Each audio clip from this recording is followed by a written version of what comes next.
Imagine a world with buildings that can ride out earthquakes, bacteria that make gasoline,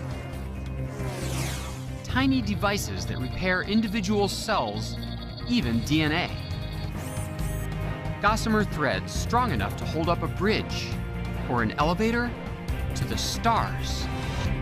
These visions of the future are based in the discoveries of today as a new science of materials emerges from the elemental building blocks of the universe, promising a future in which we can create virtually anything we want, atom by atom.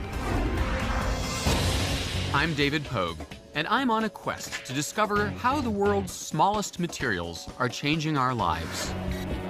Swarms of nano machines that combat cancer on the cellular level with bee venom. Bee venom is a cancer drug? Yes, an excellent cancer drug. Computer chips 1 atom thick and up to 1,000 times faster than silicon chips today. Come on. Now you're hurting my brain. Oh. This capsule is acquiring images at a rate of 2 frames per second. And high-definition cameras an inch long, monitoring our bodies from within. Oh, man, I think I just banged the top of the eyeball. How far can we go? That's a robot? That's a robot. In making stuff smaller, right now on Nova.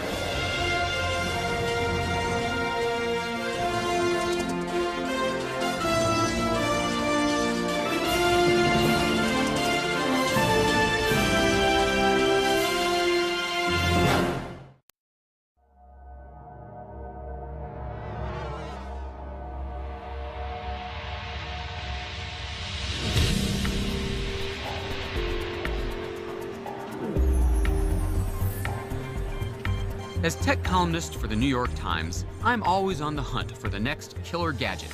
Wow, so I can play my records straight into the iPhone? That's right. That's very cool.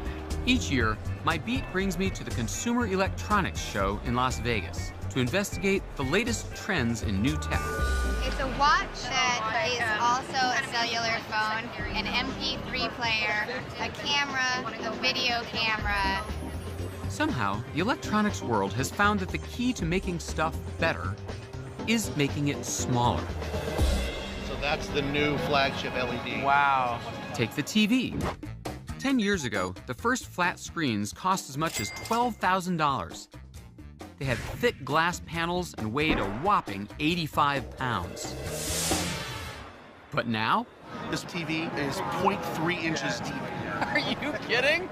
The nice thing is when they FedEx it to you, they can just slip it under the door. Exactly. I'm on a quest to discover why size matters. Why getting smaller leads to such gigantic benefits. Performance on it is phenomenal in low light. You have f2.8 lens, 24mm wide. It's just a great piece. It's crazy.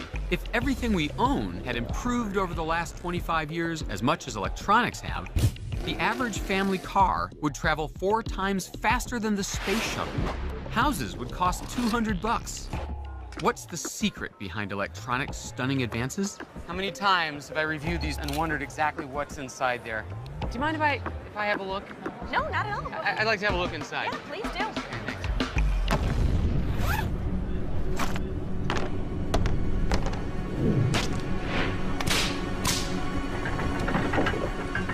Where I come from, if you want to know how something works, you cut it open. Sony versus Saw. Here we go. You guys are standing far enough back because I wouldn't want anyone to get hurt. What do you think we'll find? Elves? Butterflies? And now, let's see what really is on the inside of a digital camera. Not much, really. And no moving parts at all. This digital camera This is the brains. runs on a 1/2-inch wide microchip. So it seems like if this is really the heart of the camera, a lot of it just exists so that I can handle it with my big human hands. Correct, because that's not exactly the most comfortable form factor you want to be using right there. I know. Honey, smile. Come on, let me see you smile. Come on. Yeah. This tiny wafer contains a highly sophisticated machine. What's it made of? A computer chip is like a densely packed city. A solid slab of silicon sprinkled with other elements like boron and arsenic, topped by layers of metals and ceramics. They're laid out like tiny functional neighborhoods. Over here is memory. 50 years ago, you'd have needed a whole building full of vacuum tubes to store just a fraction of what fits in here. Over here is where data comes in and out of the chip. 50 years ago, the fastest computer on Earth could process maybe a few hundred punch cards a minute. Today, data goes in and out billions of times faster. And here is the processor. 50 years ago, a computer could add a few thousand numbers in a second. In that same amount of time, this tiny chip can perform billions of calculations. Scientists have discovered that the secret to cheap computing power is size. When we find the right materials and make them small, they change the world. The race to miniaturize began 500 years ago with an invention that in its day was the first personal computer. I'm talking about the watch. How did they go from big wall-mounted grandfather clocks to something you can wear on your wrist? The miniaturization, more functions in a smaller space. Pierre Gigax is a watchmaker in Switzerland. Some of his watches have more than 400 components. And how small are some of the parts? There are parts which are 0.006 millimeter. So that means half the thickness of a hair. Wow. Hundreds of precision metal pieces, all driven by a simple mechanism that all clocks have in one form or another. The oscillator, the beating heart of the machine. It's the piece that puts the tick and the tock in time. You know, the time is flowing, and it's always difficult to measure something flowing. So what we do is we cut the time in slices, and the oscillator is counting the slices. The original oscillator was the pendulum, slicing like a knife through time, with each swing counted by the movement of circular gears. But pendulum clocks work only if they're upright in a fixed position. So in the Middle Ages, clocks were confined to immovable structures like towers or furniture. But in the 15th century, the invention of the mainspring changed everything. It was essentially the first battery, a metal coil that could store mechanical energy. As it unwound, the mainspring powered a compact wheel. It was a major breakthrough. Suddenly, gravity and the pendulum were no longer necessary. The new spring-driven mechanism made it possible to shrink the clock to fit into a hand or a pocket, and the pocket watch was born. This watch is absolutely amazing. It shows the exact position of the sun and the moon all around the Earth from the top of the North Pole. Oh man, that's really cool. And how much does this watch go for? Between $80,000 and $90,000. But no need to spend 90 grand to find out what time it is. Nowadays, super accurate watches are disposable. Thanks to another great clock revolution, which began in the 1960s, out went the spring and mechanical oscillator, replaced by a tiny sliver of solid mineral quartz. Slice a piece of quartz small enough, send an electric current through it, and it vibrates. Fast. A quartz-driven clock can accurately chop time into millionths of a second.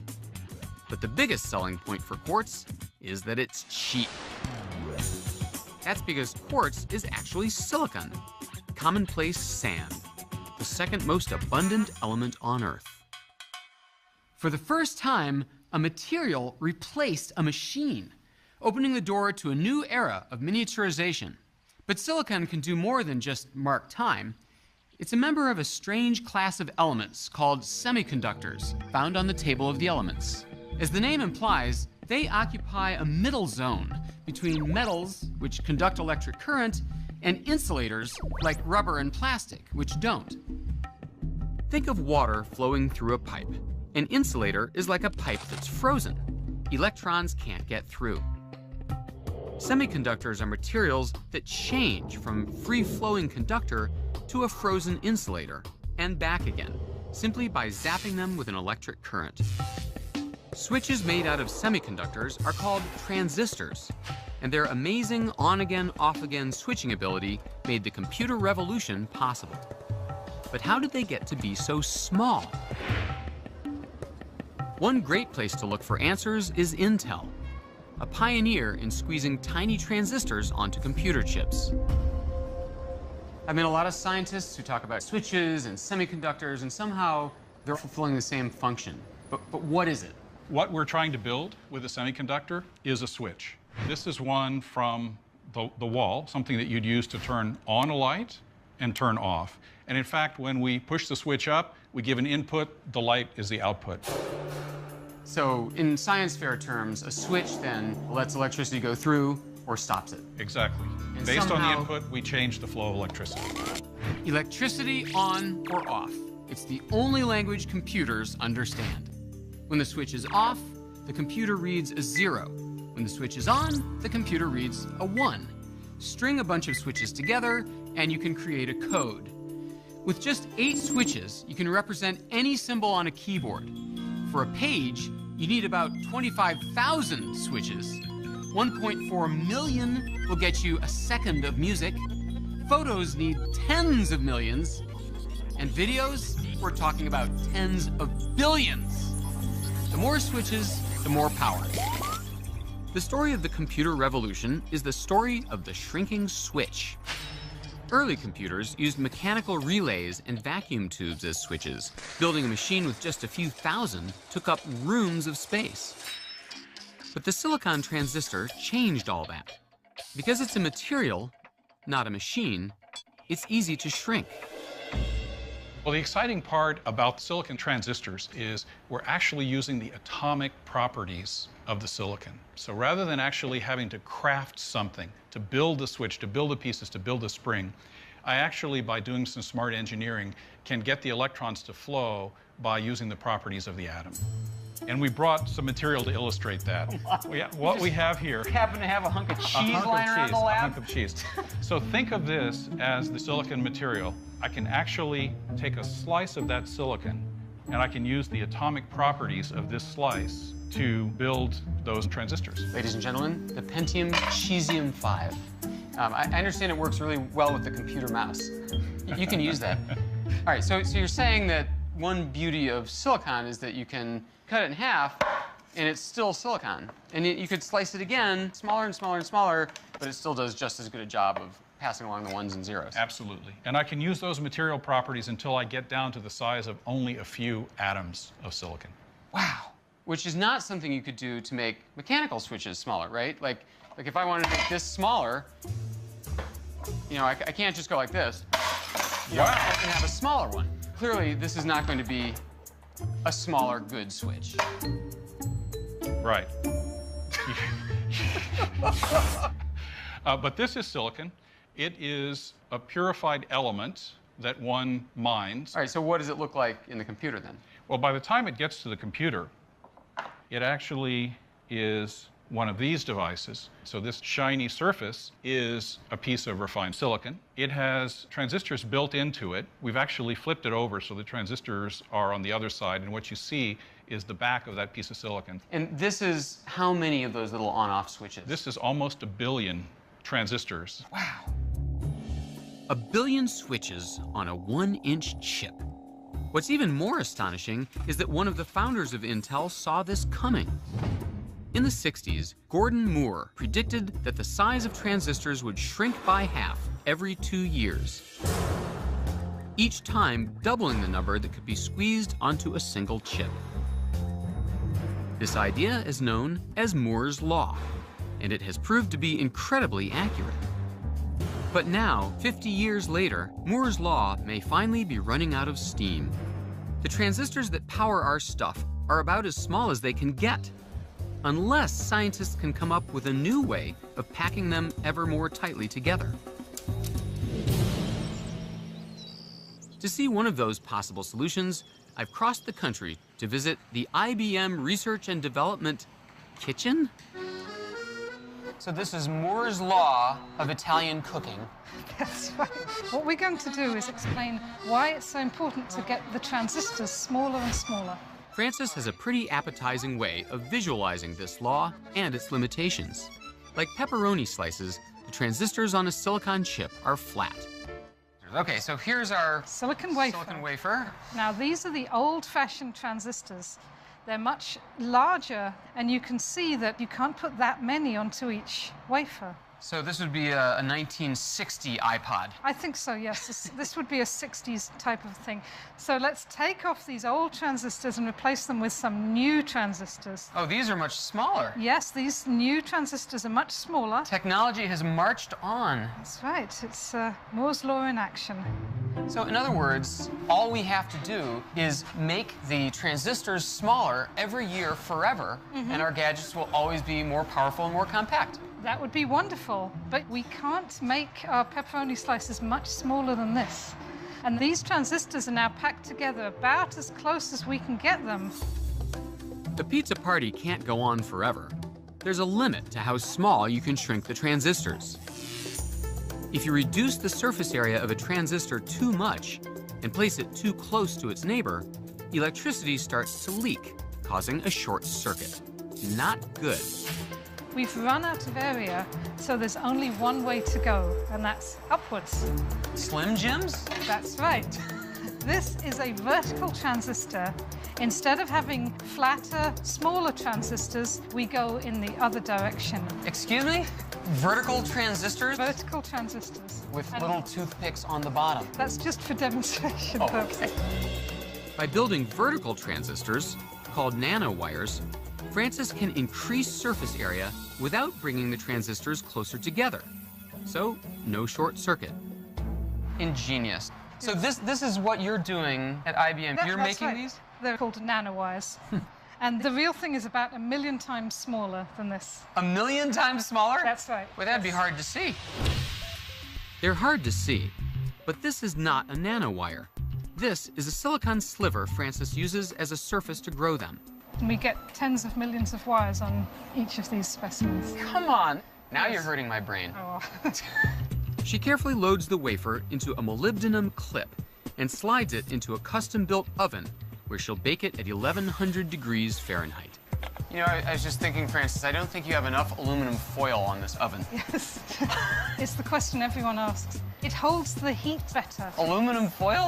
Isn't that a what we little use. low tech for something That's right, whatever works. Oh my gosh, so those little spires, Those are the nanowires. so you bake those up? We just grew these, yes.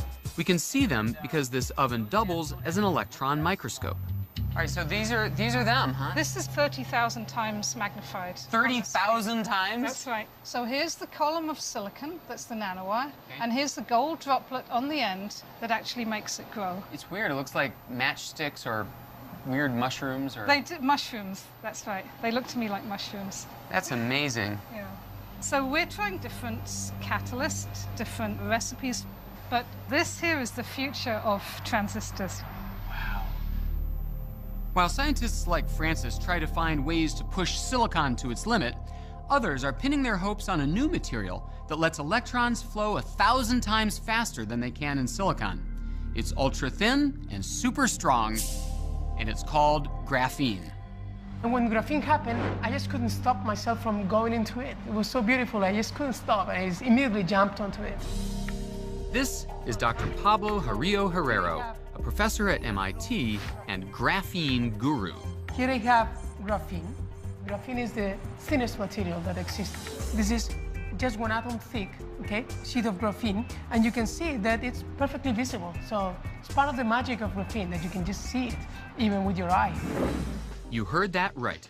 This gray square of graphene is just a single atom thick. Although graphene was discovered only recently, it's been hiding in plain sight for ages, in a material you probably have on your desk, graphite, also known as pencil lead. You can write with a pencil because graphite is a layered material, and as you write, you're leaving traces of these layers on your piece of paper. So graphene is really just one sheet of this graphite material, a 1 atom thick sheet. That makes graphene an ideal conductor. At only 1 atom thick, there's nothing to restrict free electrons, which flow across the surface of the material like water across flat ice. Graphene is a very special conductor, it's the best conductor, and we're now studying those properties and learning how fantastic this material is. And scientists have also figured out how to make transistors out of graphene, giving it the ability to speak the language that electronics and computers understand. So I'm excited, it's beautiful. I mean, here you have a material that will enable high-speed, ultra-high-speed electronics working at very low power. But it gets even better. Turns out the only tool you need to make graphene is a piece of tape. It is so simple. Any high school student can indeed make one-atom thick devices with this. It's really amazing. That Scotch tape is going to be folded into two, and then when we separate the tape, this graphite naturally exfoliates in two pieces. Then we're going to fold it again. It will split into 4 pieces, then 8. Do it again and again, making the piece of graphite thinner and thinner and thinner, basically until we cover the entire tape with graphite. We're then going to take a silicon chip, deposit it on top of the tape, and what we're hoping is that the graphite pieces which are on the tape are going to get in intimate contact with the silicon. So when you remove the chip and you look then with the optical microscope, you can see that one-atom thick material, and that's graphene. Graphene promises to make the impossible possible, letting electrons move across its surface at virtually the speed of light and generating almost no heat. In fact, graphene is such a revolutionary material that in 2010, a mere 6 years after its discovery, the 2 Russian scientists who first made it received the Nobel Prize in Physics. The computer chips of tomorrow could be a quantum leap forward. Computers with nearly limitless processing power. Every book ever written stored on a tiny chip. A highway system so smart it could control millions of cars without a single accident. And it's not just about our gadgets, it's about us. While the electronics story continues to unfold in amazing ways, the story is beginning all over again with a materials revolution in medicine. It's not a new idea. Remember this? Phase 1 calls for miniaturizing a submarine and injecting it into the carotid artery. Stand by. Fantastic Voyage. It was the sci-fi smash of 1966. Phase 1. Phase 1. Scientists shrink a team of doctors and send them into a sick man's body on a mission to cure him. All stations stand by. Tracking post. Inject. Today, as our devices get smaller and smaller, Fantastic Voyage is beginning to look like prophecy. The kind of thing that can change lives. Hi, Courtney. How are you? Hi, Dr. Mishkin. How are you? Good. Yourself? I'm good, thank you. Today, Courtney will be taking a pill. But it's not just any pill. It's a miniaturized camera. This capsule is a miniaturized camera. Every time it blinks, it's actually taking a picture. Oh. It's acquiring images at a rate of 2 frames per second. Okay. And what I'm going to get you to do is actually to swallow the capsule. Okay. And as the capsule goes through the GI tract, it's going to be taking pictures of what's going on inside. Wow. It's called the pill cam, and it travels through the body just like a piece of food, taking 55,000 pictures over the course of 8 hours. Why don't we actually put it inside your hand? Pictures that can provide a diagnosis that once would have required surgery. Right, so as you move it around, we can actually see the folds of your hands with excellent magnification. So once we actually go ahead and ingest the capsule, it's going to give us that same magnification of what's going on inside. Wow, that's really cool. It actually has a wireless transmitter that's going to transmit the images to the data recorder that you're wearing over the course of the day. And I'm going to download the images and be able to look at them and analyze exactly what's going on. Okay. The pill cam is made of an inert plastic that doesn't create a toxic response in the body. Inside is a mini catalog of the electronics industry. A tiny video camera and flash, a radio transmitter, a battery, and of course, a computer chip to drive it all. 25 years ago, all of those components would have taken up a cubic yard of space. Today, it all fits inside a 1-inch capsule that weighs only a fraction of an ounce. So let's go ahead and ingest it. Okay. Ready? Into your mouth. Give you a glass of water. So now I see your teeth. And go ahead. Down the hatch. Okay, great. So that's it. That's the hardest part. Okay. Just remember, over the next 2 hours, do not drink anything. So Okay. 2 hours As the pill cam moves through Courtney's digestive tract, it records what it sees, eventually giving Dr. Mishkin a front row seat as he looks for abnormalities. Right now, we're looking at the small intestine. It's able to see 360 degrees, such that it's like looking down a gun barrel. The capsule is great at acquiring images, but I'm hoping that as the next generations of this capsule develop, that it's not only going to be able to take pictures, but that we'll be able to potentially biopsy, sample the tissue in that area, or even deliver a treatment, such as placing a clip on a bleeding site, or even deliver medications. The pill cam is the pocket watch of today, a super miniaturized machine that liberates the patient. It took centuries to make the leap from mechanical watches to computers. But in the world of microscopic medicine, the story of smaller is unfolding on a vastly accelerated time frame. In fact, scientists are on the verge of realizing a 21st century version of the Fantastic Voyage story. They're developing microscopically small robots that travel into the body's deepest reaches to diagnose, treat, and even destroy deadly illnesses. This is your lab? This is my lab. This is where you build your robots? This is where we build the robot, yeah. This is Brad Nelson. He's created a robot that could help cure blindness. It's incredibly lifelike. Yeah, that's a mannequin. Oh, sorry. These are the ones we build. What? That's a robot? That's a robot. Looks like a splinter. Well, this is a micro robot. We use them to help perform surgeries on the eye, or inside of the eye. The device is only 1/100 of an inch wide, small enough to fit into the needle of a syringe, like the tiny sub in Fantastic Voyage. But the similarity ends there. This unmanned device is designed to treat a type of blindness caused by blocked blood vessels in the retina, the tissue where images are formed. The robot delivers an extremely small dose of medicine to restore blood flow and vision. That makes me think that this little tiny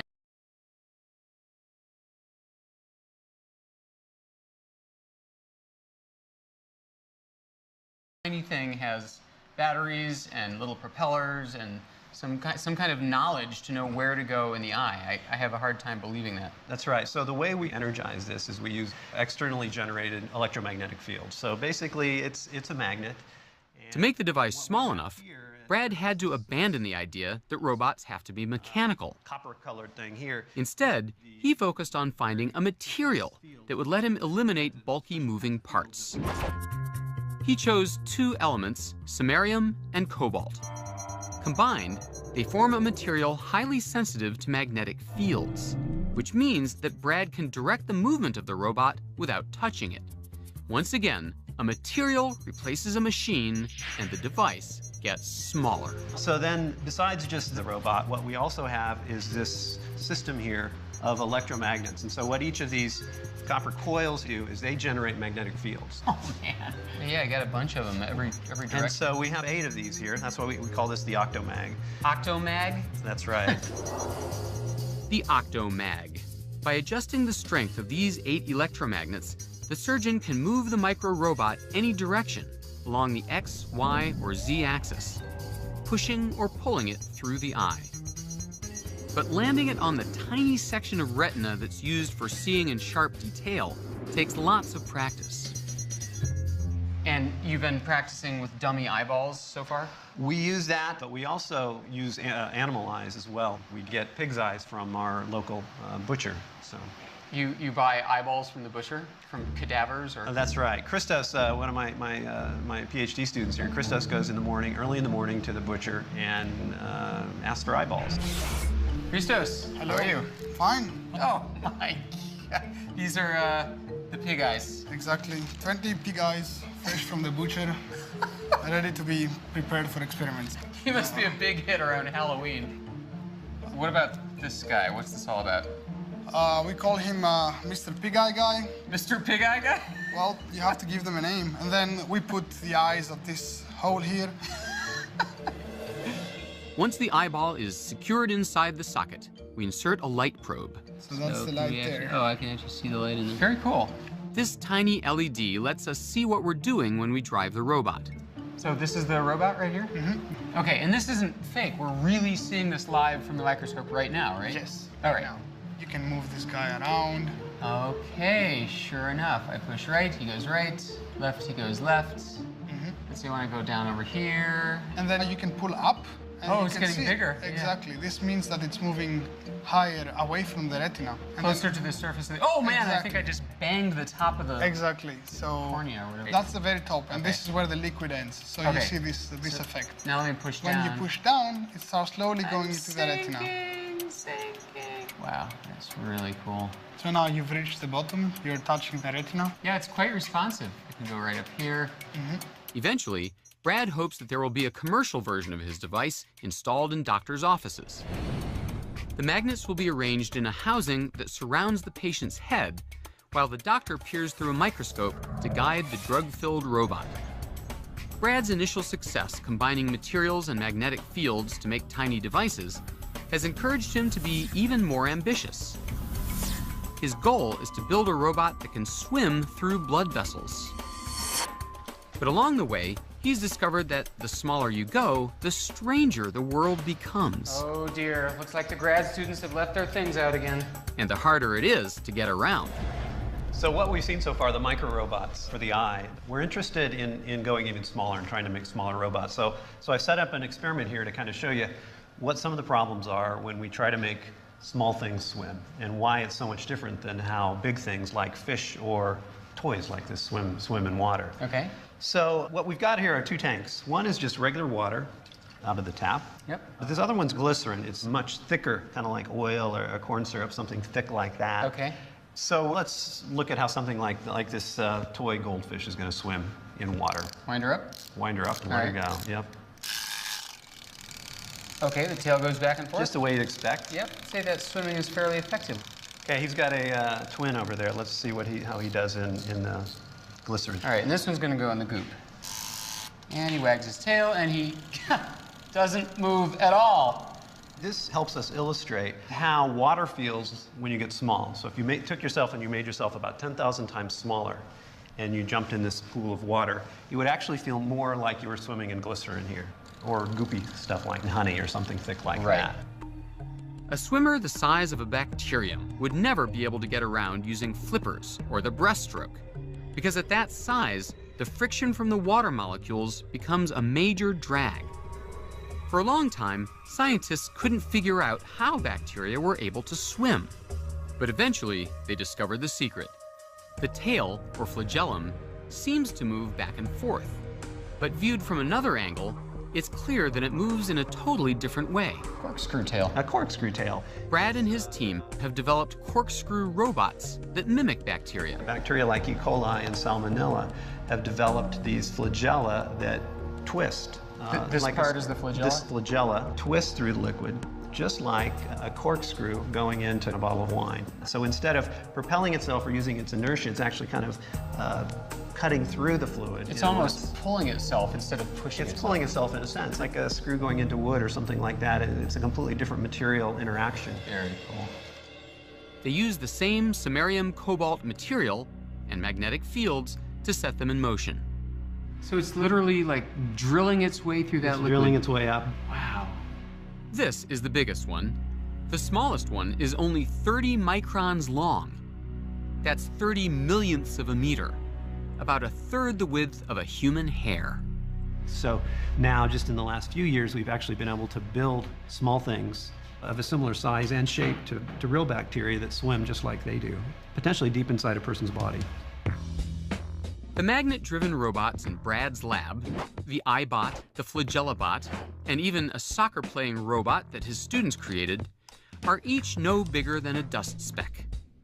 Brad's learned to modify his robots to overcome the physical obstacles in the microscopic realm. But he's only scratched the surface of the strange properties in that infinitesimal world. An atom is actually a fraction of a nanometer. Chad Merkin is an explorer and pioneer in this weird realm, the nano world. You keep saying you're building things on the nanometer scale. I don't even know what a nanometer is. So this is a meter, this is a centimeter, this is a millimeter. Is this a nanometer? What's a nanometer? Let me try to illustrate it for you. If we shrink you by a factor of 2, you're about the size of a small child. We continue to shrink you by a factor of 2, 4 more times, you're about the size of a golf ball. We go to 10, you're now the size of an ant. We keep going another 7 times, and now you're about the diameter of a human hair. That's roughly what we can see with the naked eye. Even after so much shrinking, I'm not even close to the nanoscale. Cut me in half 5 more times, and I'm the size of a red blood cell. 5 more times, I'm a virus. 7 more times, and I'm finally 1 nanometer in size. 1 billionth of a meter. That's less than half the width of DNA. It seems unimaginable that we might harness materials this small, but in fact, it's not all that new. People have been using nanotechnology almost unknowingly for centuries. For example, back in the Middle Ages, when stained glass windows were made, they were using tiny little particles to get the beautiful colors. You simply need to go to Canterbury Cathedral, and you can see the effects of nanotechnology in the beautiful glass windows. Canterbury Cathedral. Some of the stained glass in here is nearly 1,000 years old. With so much history under one roof, it's no surprise that the cathedral needs a full-time staff of glass preservationists. So this is the paint station. This is like my local Home Depot with different swatches, right? It's a little bit like that, yes. This is Leonie Seliger, the head restorer at the cathedral. I've come in search of ancient nanotech secrets. What we're looking at here are stains. The stain gets fired, so it's like a pottery glaze. It's fused onto the surface of the glass. Okay. The trouble is that you don't just paint a yellow color on glass and you know how deep and how rich it is. You have to use a chemical process. So to make yellow, you mix silver with clay. Silver under heat actually produces a yellow glass. Wow. She's using silver chloride, which in its natural form looks like small silvery crystals. Leonie mixes a tiny amount with red clay. It's a silver salt that is mixed with this clay. You can't see it. What you see is the clay. Okay, okay. You would then paint that on. I've made a little series here where I've now applied this clay. And after it's fired, if I then wipe that off, and hey presto. Oh, look at that. From silver clay comes a golden color. There's some kind of voodoo chemistry going on there for sure. That's the mystery. Somehow, this is nanotechnology at work. In the heating process, the silver crystals break down into tiny nanoparticles and turn yellow. But it only works on this glass. And that's not all. Leonie assures me that there are several other metals used in stained glass where nanotech creates surprising color results. Copper would give you brown or red. Red? Or green. That's just bizarre. Gold gives you beautiful, rich pink glass, even rich ruby glass. And why is that? Why is something that we think of as gold, why does it come out red? Ask a chemist. It's magic. It is a bit.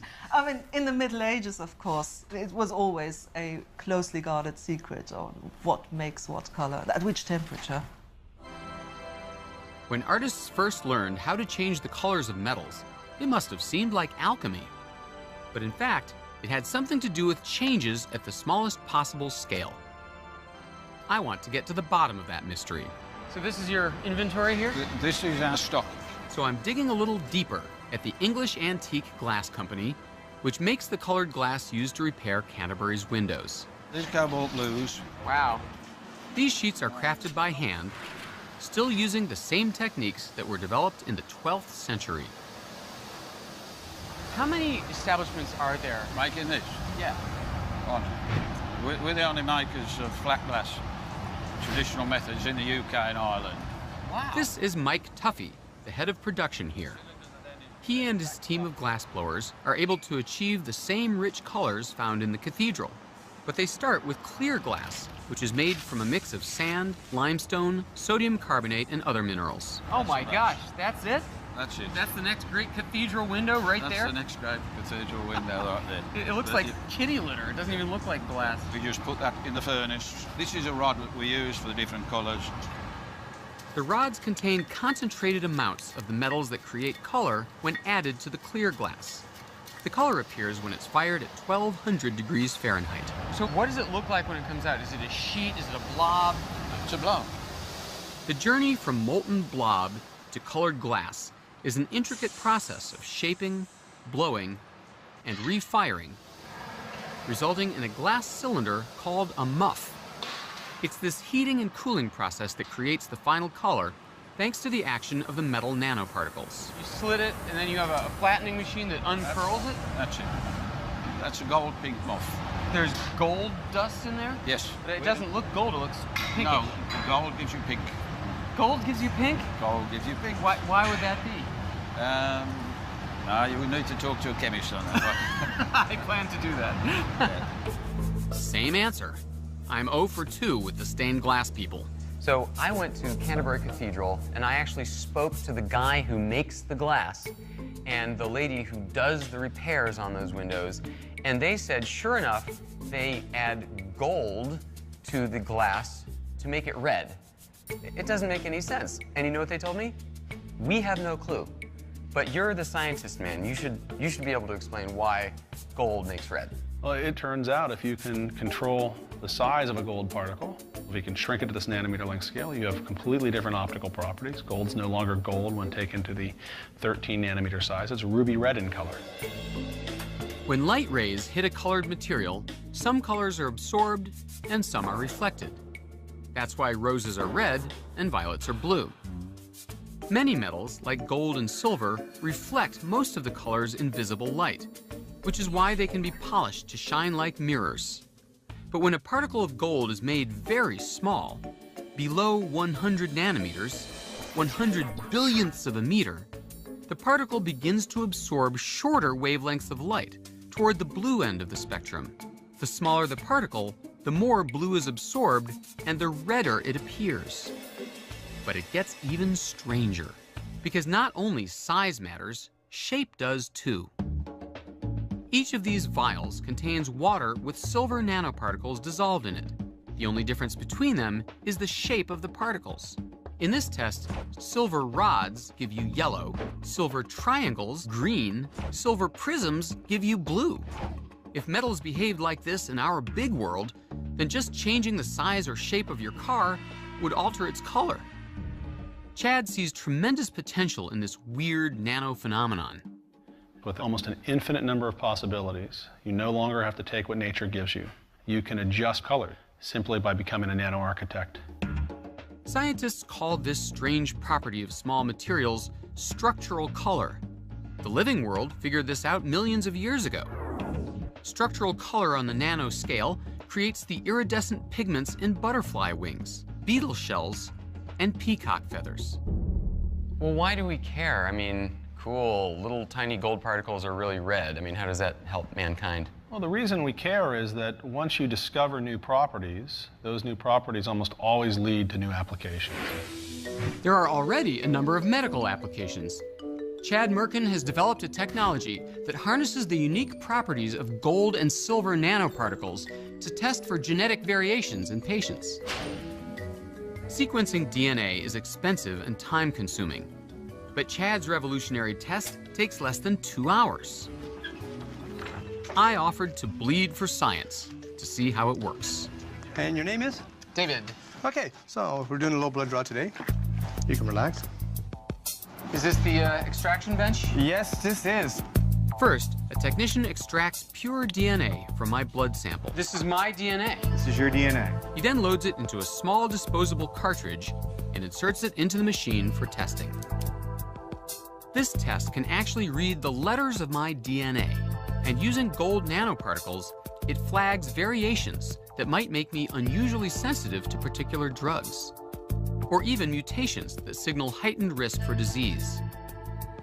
Less than 2 hours after drawing my blood, the results are in. It turns out that the test has some interesting news for me about my sensitivity to a blood-thinning drug called warfarin, or Coumadin. It's commonly prescribed to stroke and cardiac patients. It's a potentially life-saving drug, but if the dosage is wrong, it can cause fatal bleeding. So what's my warfarin dosage? What they call a double hit, I'm sorry to say. A double hit? You're a double hit. So you have two genes that are mutated, and therefore you're very sensitive to warfarin. And your calculated dose is 2.7 milligrams. See, I knew it. My mother always said it would be like 2.6 or 2.5, but I always said, no, Mom, mine's 2.7. You should always listen to your mom, David. The nanosphere test gave me some crucial information. This is the mutation. Quickly enough to save my life if I'd been ill. It's a diagnostic tool. The next goal is to fight illness in the body at the same tiny scale. Okay, so when we inject this, it'll go in the bloodstream and find the cancer, like a rocket guidance system. Sam Wickline has invented a nano device that's smaller than a virus. Engineered atom by atom, his hunter-killer robots are designed to travel by the billions in the bloodstream. They're pre-programmed by a doctor to seek out specific types of cancer cells and then destroy them, with none of the side effects associated with current drug therapies. It's the ultimate fantastic voyage dream, and it's borrowing a page from these little guys. Wow. See here? Now. Whoa. This is full of honey. See, there's probably 35 pounds of honey in that. Oh my gosh. Yeah, in fact, I'll take it out and show you. He's brought me to meet beekeeper Ted Jansen to get a close-up look at the inspiration behind the science. Now, see, here's one that's already stung me. See? What? But aren't you going to say ow or something? No, see, oh my gosh. See, that's the little venom sac that they leave. It's not the stinger that hurts you, it's the venom going in you. A bee sting may seem like a minor irritation, but actually the venom is extremely toxic to cells. Immediately when you get it out of there, the pain stops. So why would it have been bad for you to just pluck it out? Because you squeeze the sac and squeeze all the venom in. Oh, I see. Okay. So, Sam, you're not here to see how they make honey. No, we like the bees because they make a toxin. The toxin is melatonin, and we use it to specifically treat cancers. Bee venom is a cancer drug? Yes, bee venom is an excellent cancer drug. It's been known for quite some time, but the problem is how to deliver it. Melatonin is not being used yet to fight cancer because it will destroy any cell it bumps into, including healthy ones. But realizing its potential, Sam set out to engineer a nanoscale robot to carry the toxin safely through the body and release it only when it finds its target. Not surprisingly, he calls his invention nano bees. Each nano bee has 3 parts. So what we've got here is a model of... Sam explains with a simple demonstration of how they fit together. This basically is a sphere of carbon and fluorine atoms that forms the carrier for that melatonin. The center of the nano bee is a nanoparticle constructed out of several thousand carbon and fluorine atoms arranged in a spherical cluster less than 300 nanometers in diameter. And then we have a coating on that, which is a fatty kind of a coating. And this fatty coating allows us to insert the melatonin toxin into this particle here. They would be all over this thing. Exactly. This outer layer holds the deadly bee poison in place. It's like a holster that keeps a gun safe until it's drawn. Every tumor cell has a distinct chemical makeup. The outer layer of the nano bee is programmed to selectively lock on to only those cells that need to be destroyed. So if you take this balloon as a cancer cell, this nanoparticle will come up next to the cancer cell and basically merge with it. The coating will come off, and the melatonin itself forms a hole in the cancer cell and pops it. Like its namesake, a nano bee can sting only once. So swarms of them are required for any treatment. Sam's lab has decoded the chemical makeup of the bee venom so he can manufacture it in large quantities for his nano bee swarms. I say goodbye to our beekeeping hosts in order to pay a visit to Sam's lab at Washington University to see how the nano bees work in the body. So here we are in the magnetic resonance imaging suite. I'm going to show you what it's like to be a patient as if we were looking for nano bees inside of you. And may I just say, what a boost this gives my dignity to wear a sundress and slide into a giant bagel. Well, let's go toast you. An MRI uses strong magnetic fields and radio waves to detect certain molecules in the body. This machine has been tuned to detect fluorine atoms, which are part of the nanobee molecules, but are otherwise very rare in the body. Okay, you having fun in there yet? We're rolling. I think I remember this ride. I think I did it at Six Flags. If Sam had actually injected nanobees into me, and if I had the cancer that they'd been trained to fight, you're going to start hearing some noise. they would travel in my bloodstream and stick to any target tissue they encounter.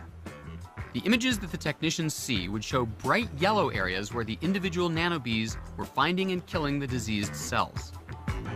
And best of all, there would be no toxic side effects, as with traditional chemotherapy. So Sam, how far away are we from using nanobees in everyday human cancer patients? Well, now this material is being tested in what's called preclinical stage, and we hope that within about a year or so that we'll have approval to test this in humans. Well, thanks, Sam. I appreciate this experiment. So typically, how long would you leave the patient lying in this tube? Guys? Guys? Hello? Hello? Like the nanoscale transistors that came before them, nanobees get their power from their tiny size. But nanobees and other emerging nanotechnologies go even further. So this is where melatonin is made. Nanobees are part of a new breed of small materials that self-assemble. No need for big, complicated machinery to make nanobees. Put the right ingredients together in the right conditions, and they make themselves. This revolution in medicine, working at the tiniest of scales, would never have been possible without the revolution in electronics that preceded it. Both are transforming our world and our lives at an astonishing speed. As we see the power in this new ability to design and build, atom by atom, there may be no more important goal in the science of materials than mastering the art of making stuff smaller.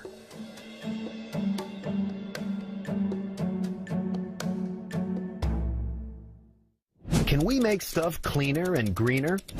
Biodegradable plastics. We've gone from this to this. A new approach to fuel cell cars. Here it is, folks. The future of American hydrogen storage. Host David Pogue investigates new materials on the cutting edge of clean. Seems like a scene from Willy Wonka. Oh, and look at this! The soy foam is taking over! The soy-based seat cushions are performing well at 40 miles an hour. Making stuff cleaner. Next time on Nova.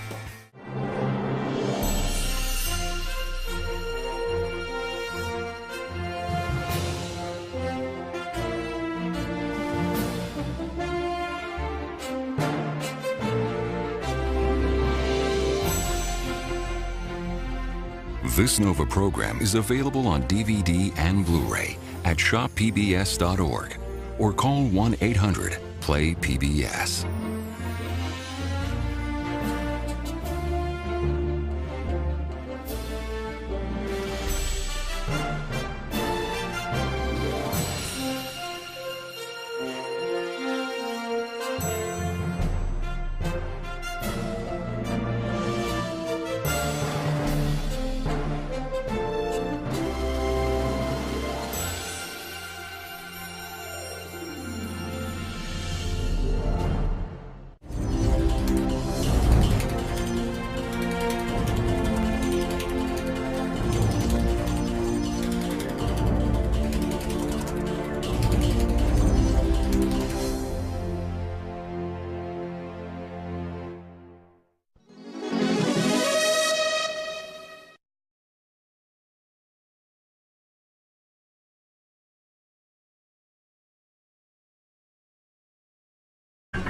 Where I come from, if you want to know how something works, you cut it open.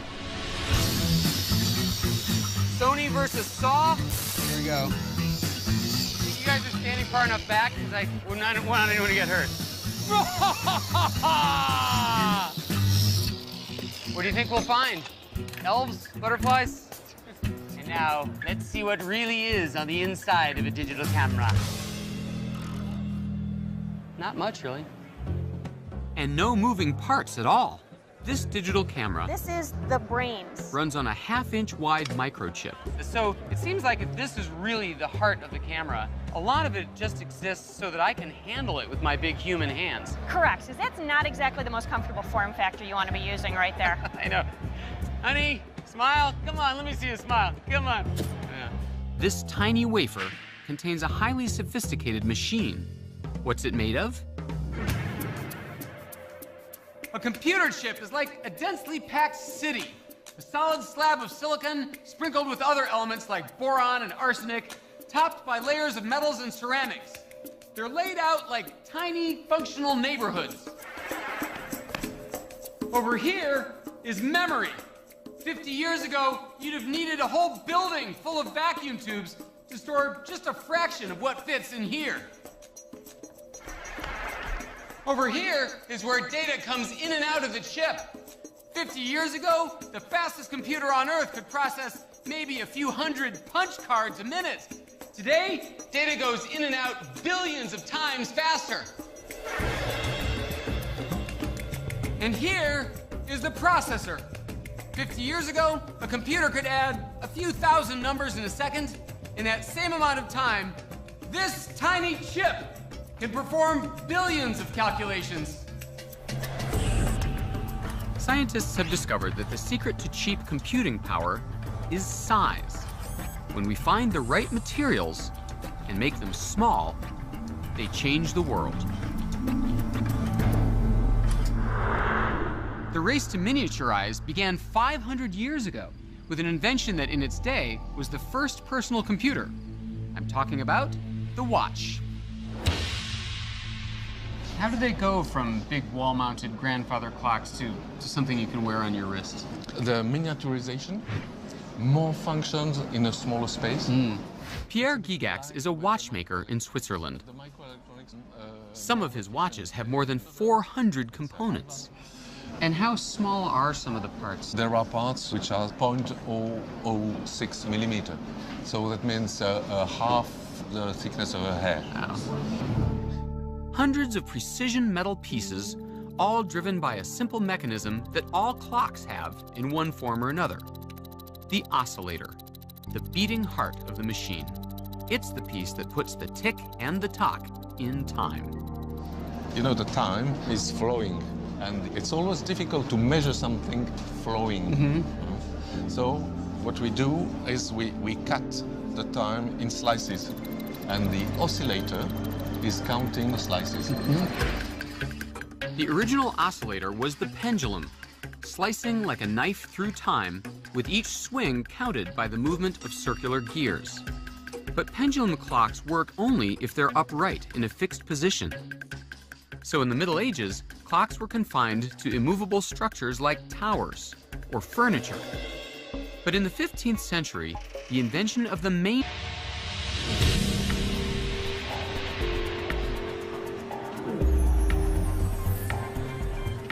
As tech columnist for the New York Times, I'm always on the hunt for the next killer gadget. Wow, so I can play my records straight into the iPhone? That's right. That's very cool. Each year, my beat brings me to the Consumer Electronics Show in Las Vegas to investigate the latest trends in new tech. It's a watch that is also a cellular phone, an MP3 player, a camera, a video camera. Somehow, the electronics world has found that the key to making stuff better is making it smaller. So that's the new flagship LED. Wow. Take the TV. 10 years ago, the first flat screens cost as much as $12,000. They had thick glass panels and weighed a whopping 85 pounds. But now? This TV is 0.3 inches deep. Are you kidding? The nice thing is when they FedEx it to you, they can just slip it under the door. Exactly. I'm on a quest to discover why size matters. Why getting smaller leads to such gigantic benefits. Performance on it is phenomenal in low light. You have f2.8 lens, 24mm wide. It's just a great piece. It's crazy. If everything we own had improved over the last 25 years as much as electronics have, the average family car would travel 4 times faster than the space shuttle. Houses would cost $200. What's the secret behind electronics' stunning advances? How many times have I reviewed these and wondered exactly what's inside there? Do you mind if I have a look? No, not at all. I'd like to have a look inside. Yeah, please do.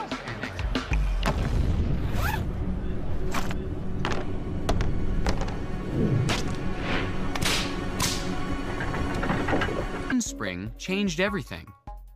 It was essentially the first battery, a metal coil that could store mechanical energy. As it unwound, the mainspring powered a compact wheel. It was a major breakthrough. Suddenly, gravity and the pendulum were no longer necessary. The new spring-driven mechanism made it possible to shrink the clock to fit into a hand or a pocket, and the pocket watch was born. This watch is absolutely amazing. It shows the exact position of the sun and the moon all around the Earth from the top of the North Pole. Oh man, that's really cool. And how much does this watch go for? Between $80,000 and $90,000. But no need to spend 90 grand to find out what time it is. Nowadays, super accurate watches are disposable.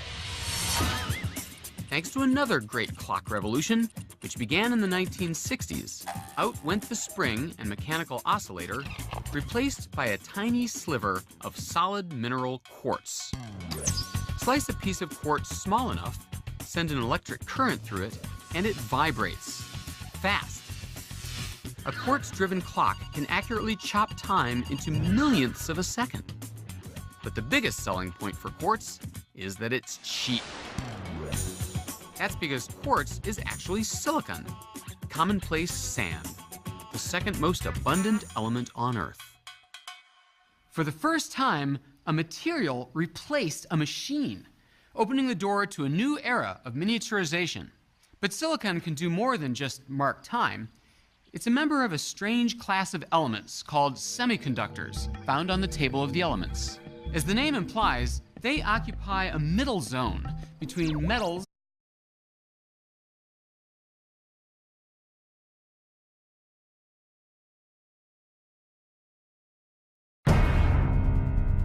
Imagine a world with buildings that can ride out earthquakes, bacteria that make gasoline, tiny devices that repair individual cells, even DNA, gossamer threads strong enough to hold up a bridge or an elevator to the stars. These visions of the future are based in the discoveries of today as a new science of materials emerges from the elemental building blocks of the universe, promising a future in which we can create virtually anything we want, atom by atom. I'm David Pogue, and I'm on a quest to discover how the world's smallest materials are changing our lives. Swarms of nano machines that combat cancer on the cellular level with bee venom. Bee venom is a cancer drug? Yeah, it's an excellent cancer drug. Computer chips 1 atom thick and up to 1,000 times faster than silicon chips today. Come on, now you're hurting my brain. Oh. This capsule is acquiring images at a rate of 2 frames per second. And high-definition cameras an inch long, monitoring our bodies from within. Oh man, I think I just banged the top of the eyeball. How far can we go? That's a robot? That's a robot. In making stuff smaller. Right now on Nova.